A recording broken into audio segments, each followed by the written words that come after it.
Mark from the States, Mark from the States, it's Mark from the United States. Good morning, good afternoon, good evening. How we doing today? Mark from the States. I'm doing fantastic. I hope you are as well. I hope you didn't think we would go a day without Fred. This one is him removing the top of a chimney stack. I'm not really sure. It makes it sound really easy, but I'm sure it's not. And I'm sure the top of a chimney stack is very large and a lot of bricks and work and all kinds of stuff.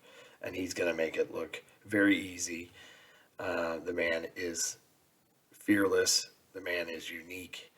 He has been a staple of my daily watch now for a little over a week. And all of you are saying there's so many more videos. I'm going to be on this Fred train for quite a while, it seems like. So please bear with me. If you're getting tired of Fred, just let me know. But I am just so captured by him, and just how something as, it's certainly not mundane. That is not the word I want to use, but something as kind of obscure has gotten my attention so much. So but thank you for coming along and watching. I appreciate each and every one of you. The emails I've been getting have been just phenomenal. All the stories you're sharing about your family's history and where you live, and the pictures, like I said before, have just been awesome. So thank you so much. Really warms my heart. I love each and every one of you, so thank you so much for coming along and watching with me and supporting me on this journey. So let's get into Fred, how to remove the top of a chimney stack. Okay.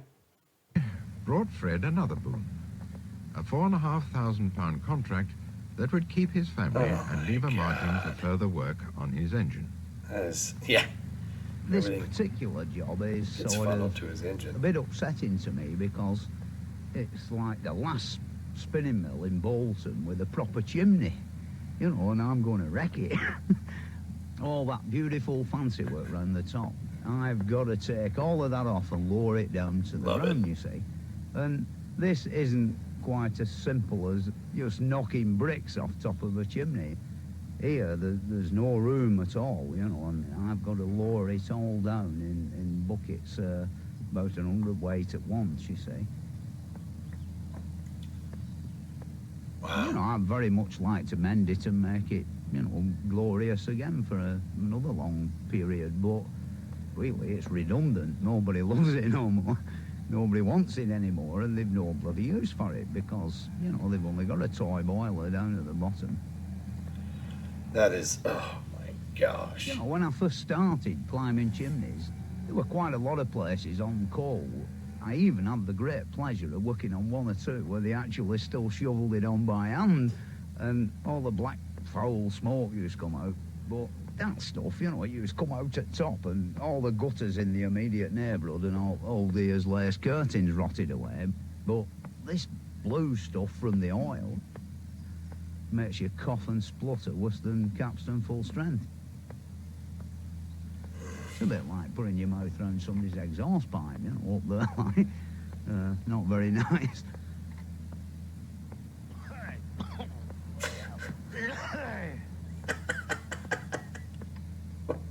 Maybe don't climb the ladder with the cigarette in the mouth.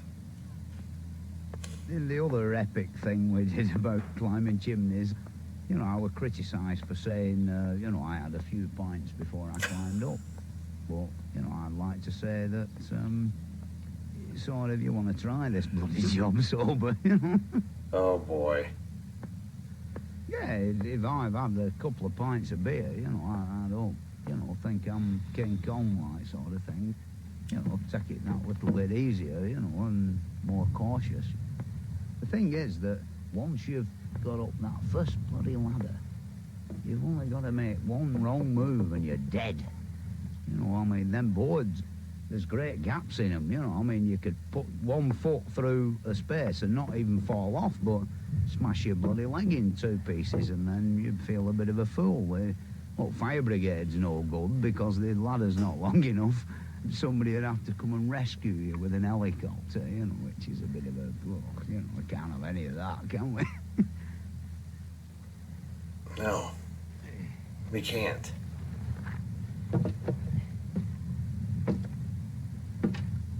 Like, when you've had a pint or two and you're stuck up on top of a big factory chimney and sort of the calls of nature become imminent, you can either have a go down the middle or over the edge, you know, whereby they think it's raining in the next field. One instance that comes to mind where we had this bucket full of cement water and kept having a go in this. And then at the end of the day, we decided to throw it off, like, you know, pitch it out, like, over the side of the ship, you see. There's a bloke at the bottom with a magnificent bright red Alfa Romeo sports car.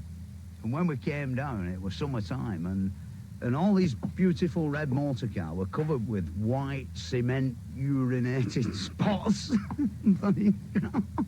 All over it, drying very well in the sun, you see.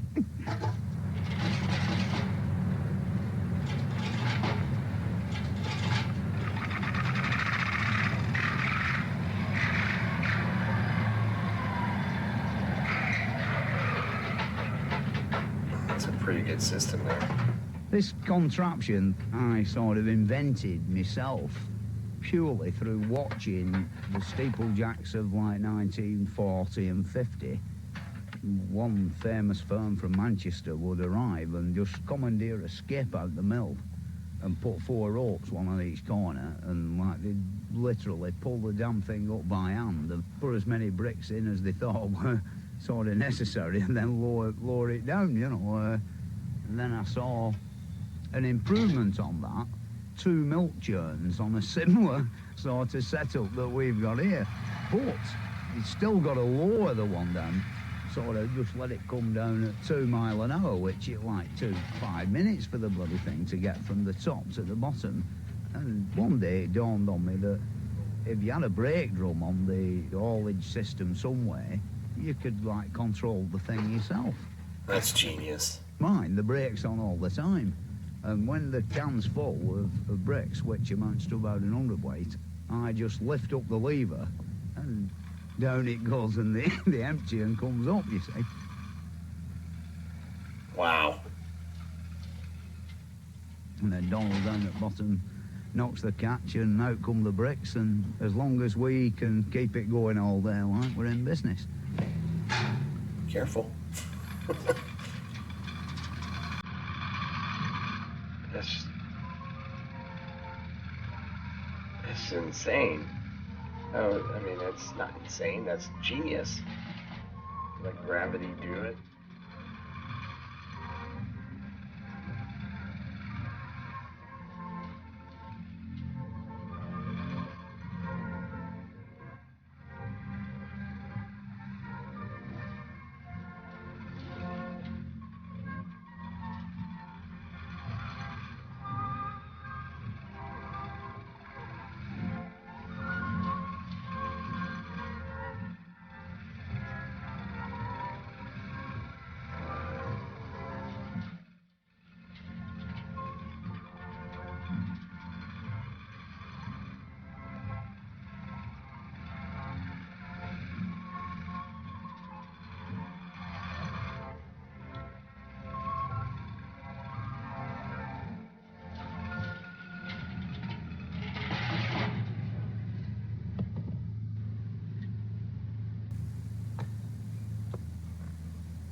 Up here, you get sort of rather ideas of grandeur, you know. You're sort of looking down on all these humble rows of little houses, and sort of, you know, it makes me glad that, you know, I'm up here and not having to open my front door and go inside this bloody place, you know, instead of being free like a bird.